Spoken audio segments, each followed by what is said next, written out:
sepan lo que estamos hablando, ¿verdad? Muchos de ustedes me contestaron la pregunta número 1 de nuestro ejercicio de esta semana, de nuestra introducción, la introducción 2. Me contestaron que hoy en día ya nadie cree la teoría que dice que Moisés no escribió el Génesis. Así me contestan varios de ustedes, pero no. La respuesta estuvo mal, porque hoy en día nosotros los luteranos confesionales no creemos eso. Nosotros creemos que Moisés es el escritor del Génesis, Éxodo, Levítico y de todo el Pentateuco, porque así lo dice la Escritura. Dice que Dios le dijo a Moisés que escribiera, y entonces para los luteranos confesionales es muy importante lo que la misma Biblia nos está diciendo, ¿verdad? Así que por esa razón nosotros creemos que es Moisés. Pero en un montón de seminarios y en un montón de universidades y de escuelas de teología se enseña que no fue Moisés el que escribió el libro de Génesis, ni Éxodo, ni Levítico, que él no escribió nada. De hecho, ha habido hasta quienes han puesto en duda la existencia de Moisés. Así que bueno, para que lo tengamos en cuenta, esas enseñanzas sí circulan hoy en día y muchos las creen y muchos las siguen y las van a escuchar por muchos lugares por ahí, ¿sí? Para que estén al tanto, para que estén enterados. Pastor, Sí, ¿qué pastor, pasó? ¿Qué pasó, sí, Miguelito? pero con lo que usted nos comenta, nos hace dudar también a nosotros, porque a nosotros se nos ha enseñado que Moisés fue el que escribió los primeros 5 libros. Ajá, pero Claro. como hay esas dudas y algunos creen que sí, otros creemos que no es cierto, que se dude de la existencia inclusive de Moisés, ¿verdad? Entonces, yo quisiera que nos deje claro usted, porque si existen los dos tipos de enseñanza, que los que creen y los que no creen, ¿cuál es la realidad? Pues la realidad es lo que la Biblia dice. Y la Biblia dice que eso lo escribió Moisés, ¿verdad? Eso lo hemos compartido en los videos. Así que Sí, nosotros así vamos a es, seguir lo que dice la Escritura. ¿Ah? correcto. Muy bien, Perfecto, hermano. gracias, pastor. Sí, ¿qué pasó, hermano Herrera? Adelante, díganos. No, lo que pasa es que el pastor Artemio tiene razón. Lo que pasa es que la pregunta no dice, en la época de la Ilustración, ellos no creían que Moisés había escrito los 5 libros.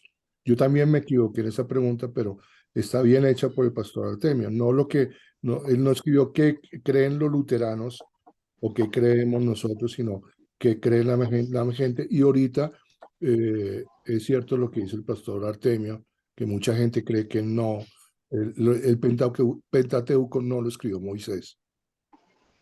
Sí, ¿eso por qué? Porque seguramente algún día van a encontrarse alguna página de internet, algún video o alguna persona que les va a decir, no, eso no lo escribió Moisés, pero ya ustedes ya conocen esa teoría, ¿verdad? Y ya saben que no es la teoría que nosotros creemos.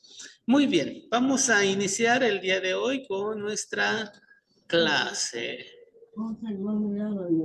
Vamos a hacer una oración a Dios. Señor, te damos gracias por este tiempo que nos concedes y gracias porque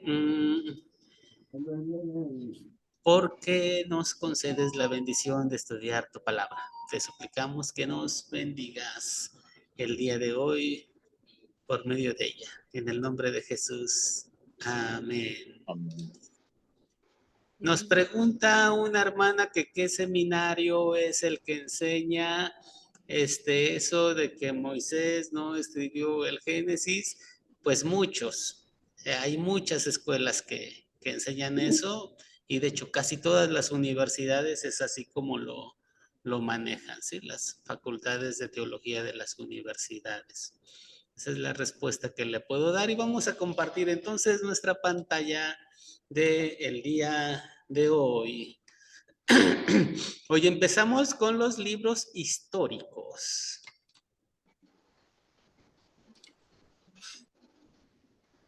Sigue entrando gente, vamos a darles acceso. Aquí están. El libro de Josué, Básicamente se divide en 3 partes, con una conclusión. 3 partes y una conclusión. La primera parte nos va a hablar de los preparativos de la conquista. La segunda parte nos va a hablar de la conquista de la tierra. Y la tercera parte nos va a hablar de la repartición de la tierra. Y al último, Josué va a hacer una renovación del pacto. Esta sería la división básica del libro de Josué. Ahora, la primera parte, el pueblo de Israel tenía que prepararse para conquistar la tierra. ¿Cómo nos prepararíamos hoy en día para conquistar una tierra, para salir a la guerra? Pues seguramente diríamos, pónganse a ejercitarse con las espadas, pónganse a ejercitarse con las lanzas, agarren bien los escudos y vamos a practicar entre nosotros. Pero los preparativos que Dios hace o que Dios le pide a su pueblo que hagan o que hace el pueblo son preparativos espirituales, no son preparativos guerreros. El primer preparativo es no apartarse de la ley de Dios. En el capítulo número 1, Dios le dice a Josué, nunca se aparte de tu boca este libro de la ley, sino que de día y de noche meditarás en él, porque entonces te irá bien y harás prosperar tu alma. Así lo dice el libro. Entonces, el primer requisito era no apartarse de la ley, obedecer la ley. Dios promete su presencia. Le dice a Josué, como estuve con Moisés, estaré también contigo. Y así como Moisés envió espías, Josué también envía espías. Y así como como Moisés pasó en seco por medio de las aguas del mar, cuando van a entrar a la tierra prometida, las aguas del río Jordán también se abren, también se paran y el pueblo pasa en seco. Eso significa que lo que Dios hizo con Moisés, también lo hace con Josué. Por eso le dice, así como estuve con Moisés, así voy a estar contigo. Y por eso, así como Moisés envió espías, Josué también envió espías. Y así como Moisés hizo que se pararan las aguas, Josué hizo que se pararan las aguas porque Dios estaba con él. Y un preparativo más que tienen que hacer es que antes de entrar a conquistar la tierra prometida, todos se tienen que circuncidar, porque acuérdense que el circuncidado formaba parte del pacto con Dios. Esa fue una pregunta que ustedes respondieron. Y el que no se circuncidaba no podía ser parte del pueblo de Dios. Entonces, por esa razón, tienen que circuncidarse, porque tienen que ser parte del pueblo de Dios. Y otra cosa que tienen que hacer, la Pascua, porque también el que no participaba en la Pascua era cortado del pueblo. Para poder ser parte del pueblo se tenía que participar en la Pascua y el que no participaba también iba para afuera. Entonces, 2 requisitos importantes, la circuncisión y la Pascua, indispensables para poder ser parte del pueblo de Dios. Y estos son los preparativos. Como ustedes ven, estos preparativos son todos preparativos espirituales. No son preparativos guerreros, sino preparativos espirituales, y es así como van a tomar la tierra. Sí, hermana Camargo, díganos. Hola, buenas noches a todos. Pastor, una pregunta. Este padrón, por ejemplo, Dios hizo con Moisés, Dios hizo con Josué también. ¿A quién más sigue ese padrón? No entiendo bien su pregunta, hermana Marley Porque Camargo. repite el padrón, ¿no? Dios, lo mismo que hizo con Moisés, estás nos enseñando que hizo con Josué también. Y si nosotros analizamos las lecciones anteriores, lo mismo pasaba con otros personajes bíblicos. ¿Me explico? Principalmente en relación al pecado, ¿no? Sí. Un dormió con la mujer, la otra generación dormió también, y ahí sigue. Entonces, la pregunta es, ¿hasta cuándo va esto? En ese día, por ejemplo, en ese tiempo, en nuestro tiempo, ¿eso se repite también? Aquí lo que se está demostrando es que la presencia de Dios está con sus hijos. Y desde luego, lo que Dios hace con uno, lo hace con otro, porque lo importante no es el hombre, sino que lo importante es Dios. Así que palabra de Dios vamos a tener siempre, porque lo importante no es el pastor que está ahí, sino el hombre sino que Dios es el que da su palabra y Él es el que va tomando a los hombres, ¿verdad? Entonces sí, eso es repetitivo. Dios va tomando a la gente, y así como estuvo con Moisés, estuvo con Josué, pero así estuvo también con los jueces, y así estuvo con David, y Dios se siguió manifestando. Gracias, hermana. Gracias. Esos son los preparativos. Ahora, después de los preparativos vino la conquista. ¿Cómo comenzó la conquista? Tocaron unas murallas, tocaron unas trompetas, y las murallas de Jericó se cayeron.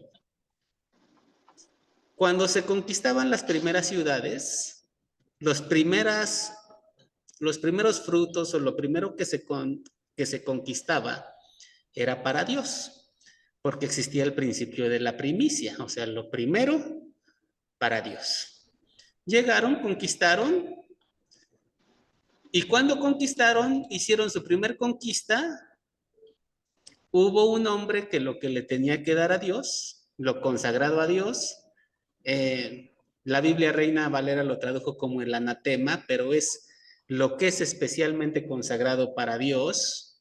Este hombre que se lo queda, eran unas piezas de oro y cosas así que él tenía que consagrar y dedicar, pero se las quedó. Y entonces desobedeció la ley de Dios y los mandamientos de Dios. Y como él desobedeció, como él pecó, volvieron a salir a la guerra y que los derrotan. Todo por ese hombre que desobedeció. Porque el preparativo era ser fiel a la ley de Dios. Era no apartarse de la ley de Dios. Y cuando hacen la primera conquista, este hombre, en lugar de consagrarle a Dios lo que conquistó, se lo quedó. Y ahí falló. ¿Y cómo falló? En la siguiente batalla que salen y que pierden. Josué se puso a llorar, pero Dios le dijo: no llores, hay pecado en el pueblo. Y ya se limpió ese pecado, y salieron y conquistaron ahora sí la tierra, después de haber limpiado ese pecado.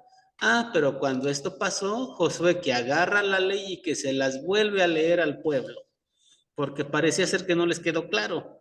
No se tenían que apartar de la ley, pero se apartaron de ella. Y llevaron a cabo la conquista, y nosotros aquí tenemos el mapa de la conquista. Una de las tareas que van a tener, que les va a llegar esta semana, es que les va a llegar este mapa, pero sin nombres. Y ustedes le van a tener que poner el nombre para que ubiquen en dónde estaba cada tribu. Como ustedes se acordarán, estas dos tribus que están acá, Gad y Rubén, desde que vivía Moisés, Moisés les dio ese territorio. Ese territorio no se conquistó en los tiempos de Josué. Ese territorio se conquistó en los tiempos de Moisés. Y como esta tierra era tierra de pastoreo, y los de Gad y Rubén eran pastores, se quedaron con esa tierra. Ya después pasaron con sus hermanos a luchar y los apoyaron y se regresaron otra vez a su tierra, pero estas tribus tomaron su tierra desde el tiempo de Moisés. Entonces Josué lo que va a conquistar es todo esto de acá, porque esa partecita se conquistó en los tiempos de Moisés. O sea que Dios fue muy bueno y le permitió a Moisés ver una parte cumplida de la promesa que había hecho. Cuando cuando se conquista la tierra, se cumplen varias profecías, se conquista y se distribuye la tierra, se cumplen varias profecías que dio Jacob en Génesis 49. A Rubén le dijo, tú no serás el principal. ¿Y cómo fue? La tribu de Rubén fue una tribu que no era importante. La tribu más importante fue la tribu de Efraín. Jacob, cuando habló de sus hijos, a Leví le dijo, yo los esparciré en Israel. Esa fue la profecía para Leví. ¿Y dónde estaba la tribu de Leví? A ver, ¿alguien se acuerda? Al norte, al sur, al este, al oeste. ¿Dónde estaba la tribu de Leví? A ver, alguien levante su mano y conteste. Leví no, perdón, profesor, no levanté mi mano. No, díganos. Leví no tenía tierras, profesor. La tribu de Leví era de los sacerdotes y de los ayudantes de sacerdote, por lo tanto no tenían tierras. Muy bien, bravo hermana, tiene usted un punto. Es cierto, no tenían tierra. Y por esa razón esta profecía que dio Jacob se cumplió ahí. Yo los esparciré en Israel. ¿Y en dónde estaba la tierra de Leví? En ningún lado, porque los levitas tenían que servir a Dios y estaban regados por todas las tribus. No había un territorio para Leví. A ver, díganos, hermano Félix. En cada ciudad tenían un lugar designado para ellos también, por eso estaban en todo Israel, en cada tribu. Y también ellos estaban, no recibieron las tierras, pero sí ellos tenían que recibir los diezmos para mantener el servicio del templo. Exactamente. Entonces, como no tenían tierra, las otras tribus tuvieron que darles ciudades. Y los levitas vivían en ciudades en medio de las otras tribus. Por esa razón hay salmos escritos por los levitas en donde dicen, mi herencia es Jehová, mi porción es Jehová. No les tocó tierra, pero les había tocado lo mejor. Servir a Dios, rendirle su servicio a Dios entre las demás tribus, ¿verdad? Muy bien, gracias hermanos. Seguimos adelante. El libro de Josué entonces, después de la repartición de la tierra, termina con la renovación del pacto. Josué reúne a la gente y los hace que se comprometan nuevamente con Dios y la gente dice que sí, que ellos hacen el compromiso de no apartarse de Dios y que lo van a servir y bueno, todo eso hacen. Pero llega el libro de Jueces. ¿Y lo cumplen? ¿Sí o no? ¿Cumplen toda la promesa que hicieron de que sí van a servir a Dios y no se van a apartar de Él y van a cumplir toda la ley? Llega el libro de los Jueces y resulta que no. No cumplen nada de lo que prometieron. En el libro de los Jueces tenemos un círculo vicioso. La tierra está tranquila y en paz. El pueblo de Israel se pone a adorar a otros dioses. Por adorar a otros dioses, los oprimen y ellos sufren. Claman a Dios y Dios tiene misericordia de ellos, los perdona y los libera. Y la tierra otra vez entra en reposo y el pueblo otra vez entra en apostasía y otra vez vuelven a vivir opresión y sufrimiento. Claman a Dios y Dios tiene misericordia y los libera, y así se llevan un círculo vicioso durante prácticamente todo el libro. Los jueces normalmente se han dividido en jueces mayores y jueces menores. Les han puesto jueces mayores, aquellos de los que se habla mucho, de los que se habla más. Le han puesto jueces menores, aquellos de los que se habla poquito. Sin embargo, una característica de los jueces es que todos fallaron. Todos, Dios los levantó, Dios los usó, pero todos ellos fallaron, ¿sí? Gedeón nos va a decir la escritura que después de que triunfó, le pidió oro a la gente y mandó a hacer un chalequito. Un chalequito era un efod. Mandó a hacer un efod y ese chalequito se utilizaba para adivinar. Y entonces toda la gente, dice la escritura, se prostituyó detrás de ese efod. O sea, comenzaron a adorar al efod mágico por medio del cual se adivinaba. Y ese fue el problema con él. Jefté es un hombre que le dice a Dios, Dios, si tú me das a la victoria, yo te voy a sacrificar al primero que salga cuando yo regrese, y que sale su hija y que la sacrifica. Pero Dios nunca pidió eso. Este tipo estaba mal de la cabeza, estaba fuera de sí. O sea, ¿cómo se pone a hacer algo que Dios nunca pide? O sea, los jueces, aunque Dios los utiliza para liberar al pueblo, ellos están muy lejos de cumplir la ley de Dios y están muy lejos de obedecer la ley de Dios. Sansón era un nazareo. Un nazareo es un hombre consagrado a Dios que va y que se casa con una filistea. Y luego de que se casa con una filistea, dice la escritura de que iba pasando y vio un león que estaba muerto, que él mismo había matado, y adentro del león, del esqueleto del león, había un panal de miel que va, que lo agarra y que se lo empieza a comer. Pero un nazareo no podía tocar ningún muerto porque se volvía impuro. A él no le importó, que agarra el panal de miel que estaba ahí en el león muerto y se lo empieza a comer. O sea, toda esta gente, a pesar de que Dios los usó, ni uno estaba bien. ¿Qué significa eso? Que Dios es bueno, que Dios es misericordioso, que a pesar de los errores de la gente, Dios tiene misericordia y Dios hace una obra maravillosa. Todos los jueces fallaron.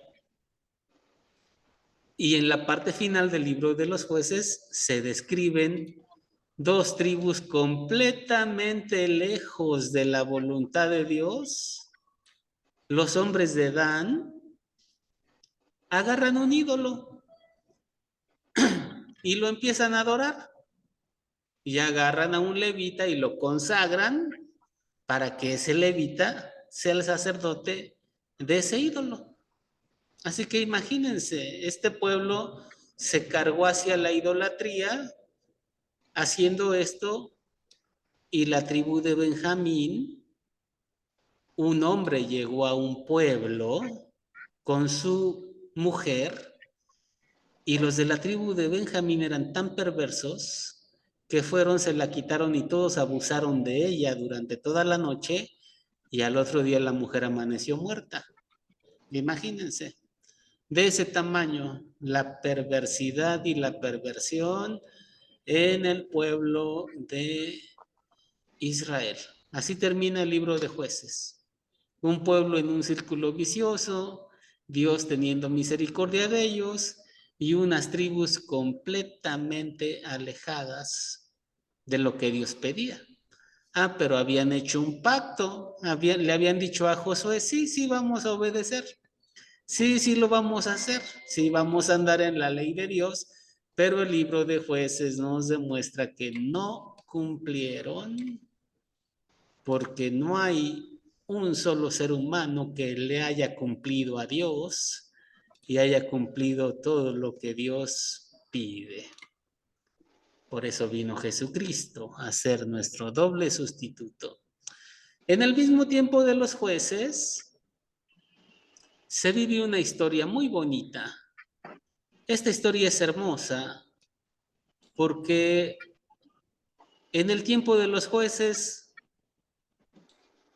una mujer que tiene a su esposo y 2 hijos se va a vivir para otro lado porque había mucha hambre allí en la tierra. Y allá en el extranjero que se le muere el esposo y que se le mueren los 2 hijos y que se regresa sin nada otra vez a su tierra. Pero su nuera Ruth quiso regresar con ella, quiso apoyarla, quiso acompañarla. Se mostró misericordiosa, mostró la misericordia. Y un hombre llamado Boaz, cuando supo todo lo que hizo Ruth, la ayudó dándole espigas del campo. Se portó misericordioso.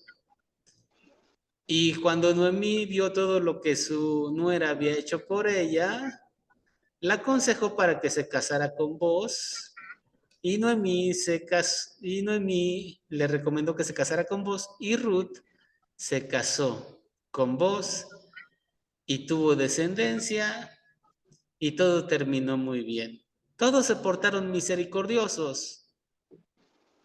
Esta mujer, Ruth, tuvo un hijo y ese hijo va a ser el bisabuelo del rey David. O sea, estos eran los antepasados de David. Y todos ellos se portaron misericordiosos. ¿Y de qué nos habla David en todos sus salmos? De la misericordia. ¿Por qué razón? Porque David vivió la misericordia. Dios lo tomó como pastor y lo puso bien en alto, y ya estando bien en alto como rey, David fracasó. Adulteró con una mujer, con la mujer de uno de sus soldados, y mandó a matar al soldado. Y él fracasó como rey. Pero a pesar de eso, Dios lo perdonó y le dio una nueva oportunidad y mostró su misericordia. Y desde entonces David hablaba siempre de la misericordia de Dios. Y esta historia nos platica cómo los antepasados de David, todos fueron misericordiosos. Va a venir en sus preguntas de esta semana. ¿Cómo eran los antepasados de David? Todos eran misericordiosos, así como David también lo fue. Y ahí termina el libro de Ruth. Todos misericordiosos. A ver, hasta aquí.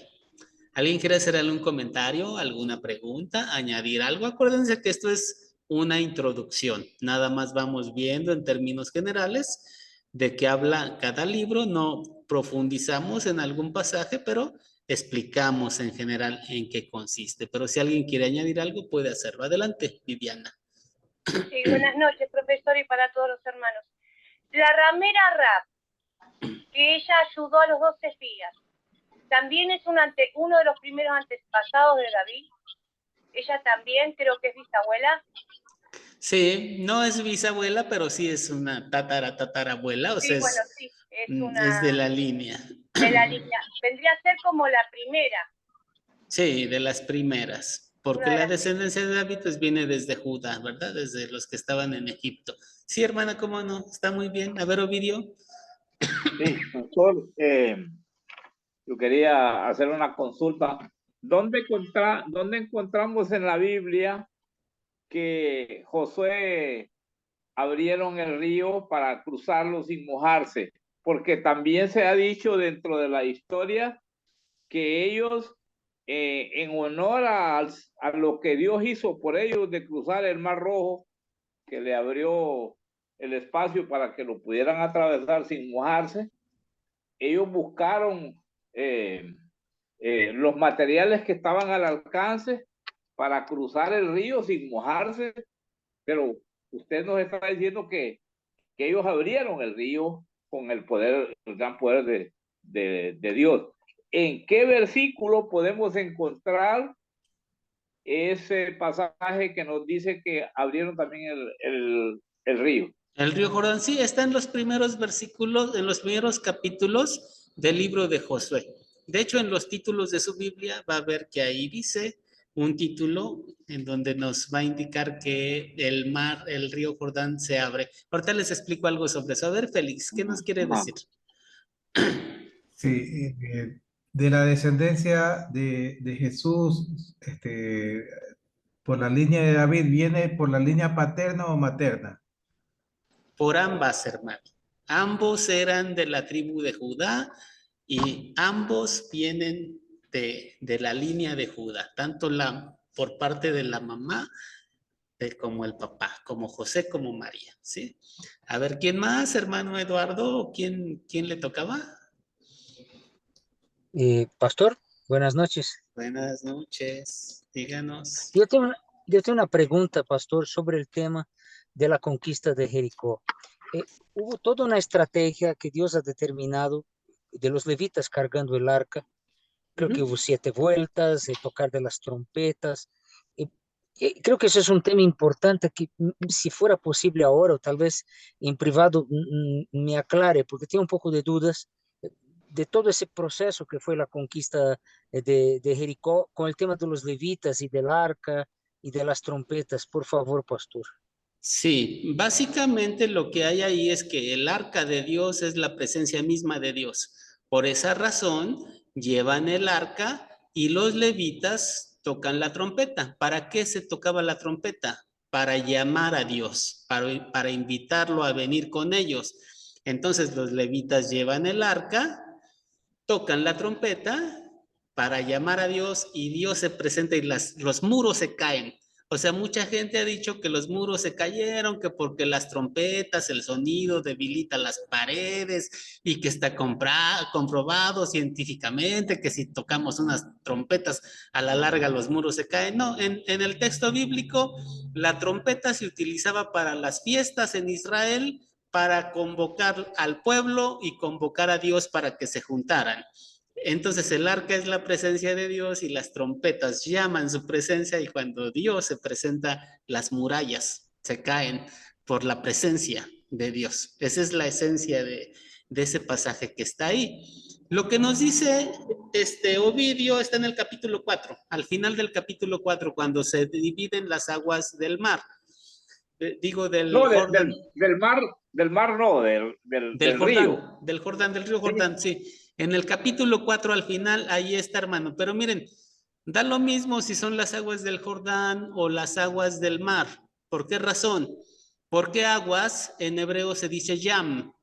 Y Yam era el nombre de un dios de los otros pueblos. Un dios maligno que tenía un monstruo que se llamaba Leviatán. Entonces era el dios malo. Cuando Dios divide las aguas y sea el mar o sea el río y por ahí pasa su pueblo, eso significa que tiene el poder sobre todas las cosas, el Dios de Israel, ¿verdad? Entonces lo que está ahí es el sentido teológico del enorme poder que Dios tiene por encima de todo lo demás.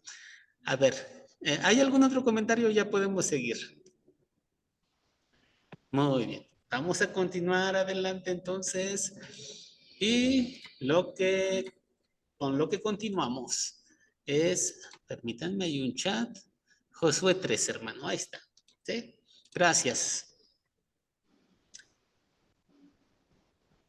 El último juez que tenemos ahí va a ser Samuel. La situación en el tiempo de los jueces es terrible. Ya vimos los jueces todos mal, las tribus de Dan y de Benjamín completamente alejados de Dios, y hay un sumo sacerdote que era como los papas de la Edad Media, ¿sí? En la Edad Media los papas tenían sus prostitutas ahí en el Vaticano y ponían reyes, quitaban reyes, recibían sobornos. Bueno, ese era un desastre y por eso vino una reforma, ¿verdad? Un grupo de los mismos sacerdotes que protestaron por tanto abuso que se estaba cometiendo. O sea, era mucha la depravación. Pero aquí lo que pasa con el sumo sacerdote es que él es el sumo sacerdote, fíjense de quién estamos hablando. Y este hombre está completamente mal. Sus hijos duermen con mujeres dentro del templo, sus hijos le arrebatan las ofrendas a los demás, son personas inmorales. O sea, eso está terriblemente mal y se van a la guerra y se llevan el arca creyendo que el arca los va a defender. Fíjense, unas personas tan malas y tan perversas y se llevan el arca de Dios y creen que porque se la llevan ya Dios los va a cuidar. Hay gente que está muy mal en su vida y cree que porque tiene una Biblia en su casa ya Dios los va a cuidar. Pero no, esto no es así, ¿verdad? Y van a la guerra, se llevan el arca y allá que les quitan el arca a los filisteos y que la pierden. Y todo eso terminó siendo un caos. Dios entonces llamó a un niño llamado Samuel. Y Samuel creció y fue un buen hombre de Dios y peleó contra los filisteos y libertó a Israel. Y Israel caminó muy bien el tiempo de la vida de Samuel. Pero cuando Samuel era viejito, sus hijos también andaban bien mal delante de Dios y aceptaban sobornos y bueno, la misma historia se volvió a repetir. Fíjense cómo un hombre bueno tuvo estos hijos que no fueron buenos, que fueron malos. El pueblo entonces pidió un rey y el primer rey que Dios va a mandar es el rey Saúl. Ya estamos en el libro de Samuel. Y Dios levanta a Saúl, lo pone como rey, le da todo, y una vez que Dios le da todo a Saúl, Saúl comienza a fallar. Para comenzar, tiene celos en contra de David, muchos celos. Para continuar, un día iba a salir a la guerra. Ahora, en aquel entonces, no cualquiera podía ofrecer un sacrificio, sino que en aquel entonces solo el sacerdote podía ofrecer el sacrificio. Pero resultó que el sacerdote no llegaba.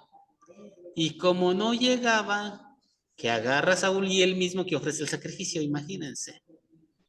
Y entonces ahí le falló a Dios y después de que ofreció el sacrificio, que llega el sacerdote.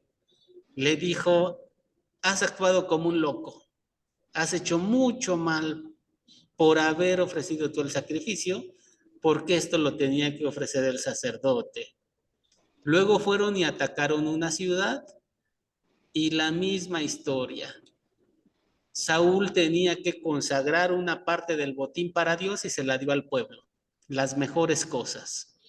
Y Dios había prohibido que comieran sangre y el pueblo tenía tanta hambre que comenzó a comer la sangre de los animales. Y todo este desastre lo propició Saúl. Se puso a perseguir a David y unos sacerdotes ayudaron a David y que va Saúl y que mata a todos los sacerdotes. Como uno de nuestros hermanos dijo, había ciudades sacerdotales, ciudades en donde vivían los sacerdotes, y Saúl va a esa ciudad y pregunta dónde está David. Le dice, no, pues no sabemos. Ah, ¿no saben? Y que los mata a todos, imagínense.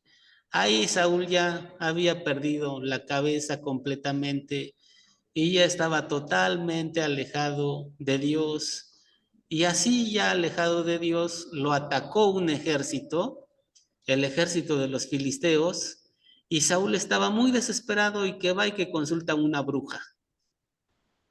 para que le dijera qué iba a pasar, para que la bruja consultara a los muertos y de esa manera le dijeran qué iba a pasar. Y Saúl fracasa completamente. En la guerra, Saúl murió cruelmente. Le cortaron la cabeza y ese fue el fin del primer rey de Israel. Vino el segundo rey, todos lo conocemos. Se llamó David. Después de la muerte de Saúl por los filisteos, David fue colocado como rey. Reinó un buen tiempo en una ciudad llamada Hebrón, pero después trasladó la capital a un lugar llamado Jerusalén. Y después de que trasladó la capital a la ciudad de Jerusalén, trasladó el arca. ¿Se acuerdan que hace un rato habíamos dicho que el arca se las habían quitado los filisteos? Cuando fueron a la guerra, los filisteos se llevaron el arca y allá con los filisteos el arca comenzó a ocasionarles muchas desgracias. Entonces los filisteos regresaron mejor el arca. Y fíjense cómo el arca la pusieron en unos bueyes y el arca solita regresó. Dios no necesita que nadie lo libere. Dios no necesita que nadie lo ayude. Él solito puede. ¿Sí? Así que estos hijos perversos llevaron el arca, pero el arca regresó solita otra vez. Y cuando regresa, estuvo en un tiempo en la casa de un hombre llamado Obed, pero luego David la traslada a Jerusalén. Como dijimos hace un rato, David se equivocó feamente. Dice la escritura que cuando los reyes tenían que salir a la guerra, David no salió a la guerra y se quedó a descansar en su palacio. La ociosidad es la madre de todos los vicios. Y ahí se quedó en su casa, en su palacio, se asomó por la ventana y vio una mujer muy bonita que se estaba bañando. Y dijo, tráiganmela. Y durmió con ella y la embarazó. Y ya no sabemos la historia, para que el esposo no se diera cuenta, mandó a que lo pusieran hasta adelante para que muriera. El profeta Natán llegó y le llamó muy fuerte la atención. Le dijo que esto no se hacía, que era como si un hombre tuviera muchas corderas y otro nomás tuviera una cordera. Y el que tenía tantas corderas fue y le quitó al otro la única que tenía y se la quedó. Y lo regañó muy duro y esto fue muy fuerte para David. David se arrepintió y Dios lo perdonó, pero el desastre ya estaba hecho. Ya las consecuencias ahí estaban. ¿Y cuáles fueron las consecuencias? Los hijos de David eran inmorales también.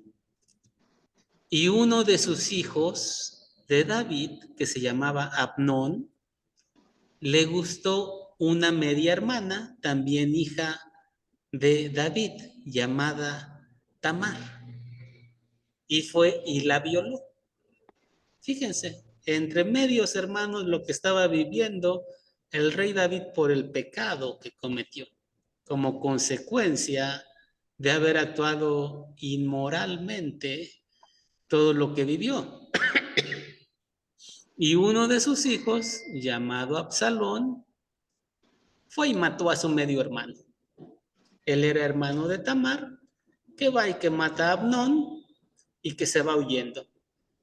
Después regresó, su papá lo perdonó, y cuando regresó que se levantan armas en contra de su papá para quitarle el reino, y su papá tuvo que salir huyendo.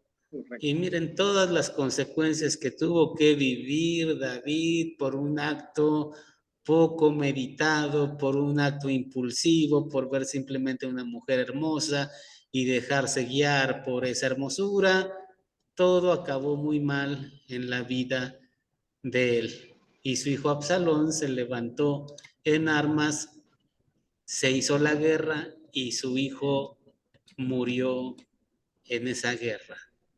Triste historia la que vivió David, pero a pesar de todo lo que vivió, Dios tenía misericordia de él y David aceptaba que le había fallado a Dios.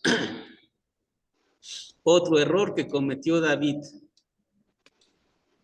A ver, hermano Ovidio, díganos. Sí, pastor, en realidad me recuerda ese caso de David con su hijo que lo sacó del trono y quedó él ahí. Y luego el ejército que tenía David a la orden le pidió, inclusive le dijeron que se enfrentaban a él y si les tocaba lo mataban, y él lo primero que les pidió fue que no se lo fueran a matar. Cuando se logró enfrentar con ellos, según se dice, pues la historia que él murió colgado en unos bejucos, algo así. Eso fue lo que le dijeron a David, ¿va? Porque según no fueron ellos los que lo mataron, ¿verdad? Pero él le suplicó que no lo fueran a matar porque él adoraba también a su hijo, y eso nos demuestra el amor que Dios nos tiene a todos nosotros, así como perdonó varias veces a su pueblo de Israel cuando se portó mal en ese desierto. Sí, así es, totalmente. Hermano Eduardo, por favor. Sobre la construcción del templo, que era un proyecto de David, también podemos considerar que él pagó el precio de no poder concluir esa obra y que quedó ese tema delegado por Dios a su hijo Salomón.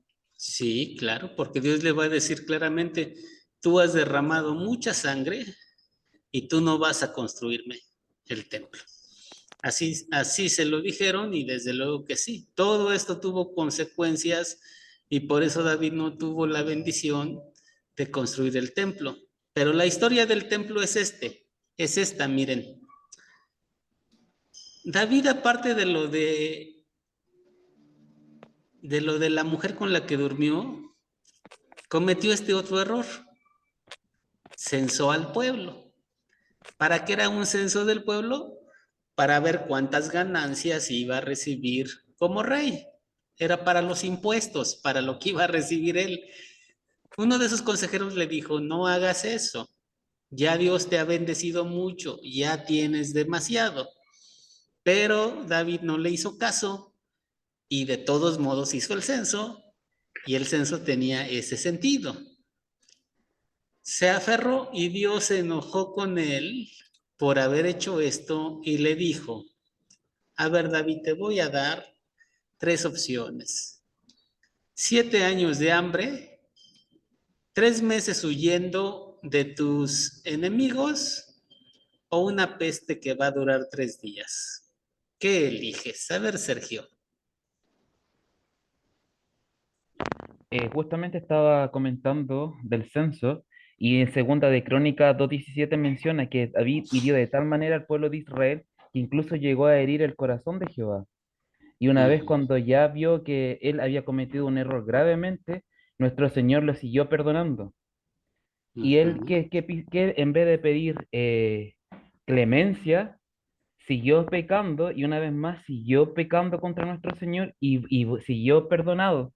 ¿Y el que eligió? Eligió peste. Esto. Quizá porque nada más eran 3 días, ¿va?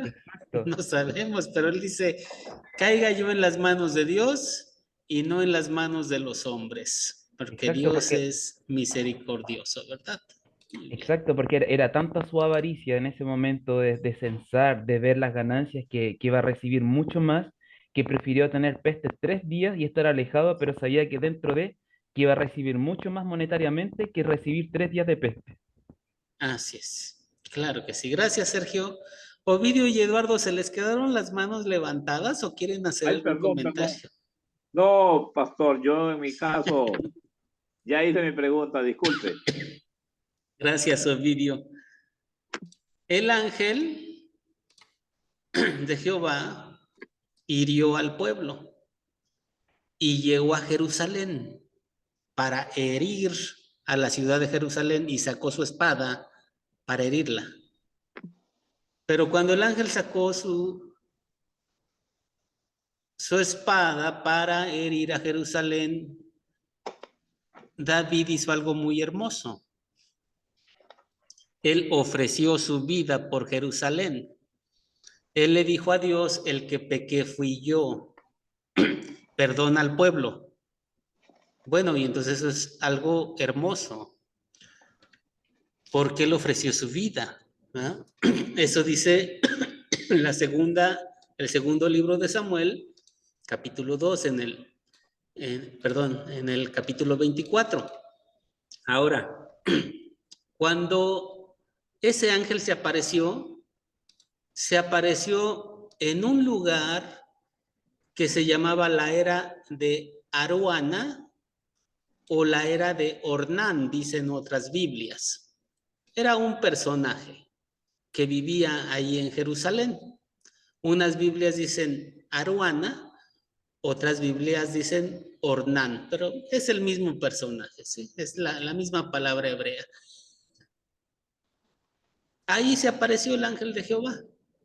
Ahí fue donde David le dijo: no mates al pueblo, mátame a mí. Y ahí Dios,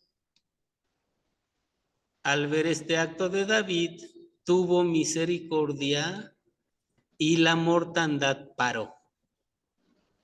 Entonces, ¿qué hizo David? David compró ese terreno. Fue con Ornán y le dijo: véndeme tu terreno, porque ahí se apareció el ángel de Jehová y ahí el ángel perdonó al pueblo de Jerusalén. Va David y le dice: véndeme tu terreno para construir ahí un altar a Jehová. Ornán le dice: te lo regalo. Pero David dice: de ninguna manera. Yo no le voy a dar a Dios algo que no me cueste. Yo te lo pago. ¿Ah? Y entonces le paga el terreno y construye un altar. Y ahí donde se construyó ese altar, ahí donde el ángel de Jehová perdonó, donde Dios tuvo misericordia, va a ser el lugar en donde se va a construir el templo de Jerusalén. Y en el primer libro de Reyes, que nos toca ver la siguiente semana, vamos a ver cómo a David le dicen lo que preguntaba Eduardo: tú no vas a construir el templo porque has derramado mucha sangre, lo va a hacer tu hijo. Y se van a iniciar las labores de la construcción del templo y eso lo vamos a ver en nuestra siguiente lección. Que Dios los bendiga. Quisiera saber si tienen alguna pregunta o algún comentario.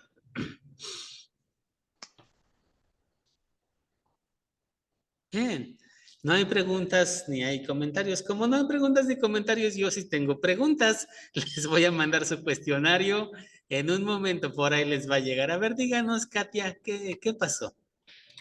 Yo solo quiero comentar lo que en toda la clase he sentido, que a pesar de que somos tan pecadores, Dios siempre nos está perdonando cada vez y nosotros volvemos a cometer pecados, volvemos a pensar mal de las personas, volvemos a transgredir los mandamientos, pero el Señor nos sigue teniendo misericordia y realmente, o sea, me pongo a pensar eso y primero pienso arrepentirme de todos mis pecados. Profesor, en esta clase he pensado más en eso que otra cosa. Gracias. Ok, gracias, Katia. A ver, Sergio, dinos. Que si bien los salmos eran y fueron oraciones cantadas de David pidiendo súplica y clemencia y arrepintiéndose, eso es lo que refleja el salmo para nosotros cuando leemos cada salmo. Oraciones cantadas pidiendo el perdón por todos los pecados, tanto de nosotros como los pecados que pedía David. Y cada salmo estaba acompañado de instrumentos pidiendo el perdón, arrepintiéndose Y eso es lo que refleja, por ejemplo, el Salmo 91, cuando dice, mil caerán a tu diestra. Y David ahí mostró realmente lo que era sentir el temor, porque nuestro Señor, a pesar de haberle fallado, haberle herido el corazón, nuestro Señor lo siguió perdonando, le siguió mostrando la misericordia, porque si él lo hubiese querido, lo hubiese destruido, y se pierde la descendencia, pero sin embargo lo siguió manteniendo y lo siguió fortaleciendo y le siguió aguantando.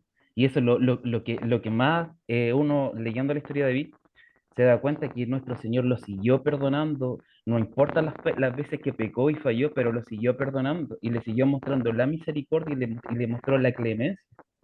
Esa es la palabra clave, anótenla. La palabra clave del Antiguo Testamento es misericordia. Si ustedes ven en Éxodo, Dios hace un pacto con el pueblo y le dice no tengas dioses ajenos, y el pueblo comienza a tener dioses ajenos. ¿Y qué hace Dios? Tiene misericordia. Los perdona y de todos modos los lleva a la tierra. Ya en la tierra les dice no tengan dioses ajenos. ¿Y qué hacen en Jueces? Tienen dioses ajenos. Y Dios tiene misericordia y los libera. Y a David le dice que va a bendecir a su descendencia, pero ¿qué hace la descendencia? Se aleja de Dios. ¿Y qué hace Dios? Tiene misericordia y por medio de él manda a un rey eterno, a un rey universal, al rey de todos, y llega la misericordia de Dios. Misericordia en hebreo se dice Geset, y Geset también significa gracia. Misericordia y gracia es lo mismo. Por eso nosotros creemos en la sola gracia, en que estamos aquí porque Dios tiene misericordia de nosotros. Tú no te ganaste nada. Lo único que te ganaste fue un castigo. Lo único que me gané fue un castigo. Pero Dios tiene misericordia de mí y yo estoy aquí por su pura misericordia. Y esa es la palabra clave de todo el Antiguo Testamento. En los tiempos de la Reforma Protestante hubo un debate entre luteranos y calvinistas. ¿Cuál es la palabra más importante en el Antiguo Testamento? Los calvinistas decían la soberanía, los luteranos decían la misericordia. ¿Por qué razón?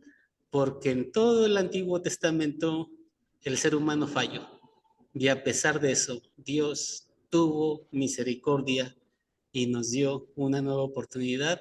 Y esa historia es nuestra historia. Yo soy ese David que falló.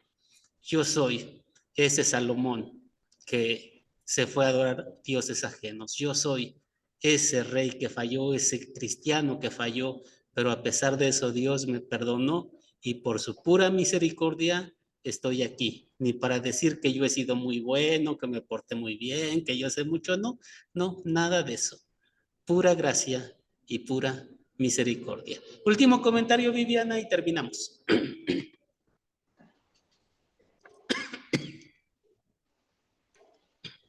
No, se adelantó a decirme el significado que quería saber, el verdadero significado de la palabra misericordia.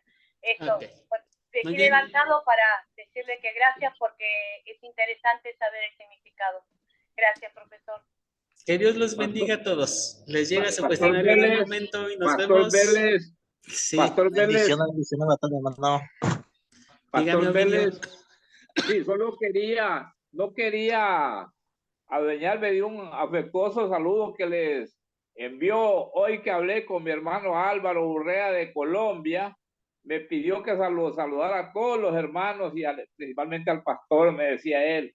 Él tuvo que abandonar el curso a raíz de que está en un proyecto para servir mejor al Señor, atrayendo más siervos y todo, con un centro que están formando, donde van a preparar jóvenes y les van a dar la palabra, les van a enseñar la palabra de Dios. Así es de que hoy me lo pidió, me lo suplicó, que no se me va a olvidar, y yo estoy cumpliendo. Y aprovechando Gracias, también, me sumo a las muestras de solidaridad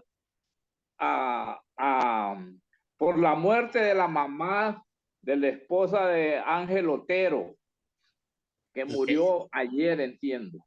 Bueno, vamos a orar mucho. Que Dios nos bendiga, que tengan una linda noche. Nos vemos. Gracias a todos. Dentro de 8 días. Hermosa clase. Bendiciones. Gloria a Dios. Bendiciones. Gracias.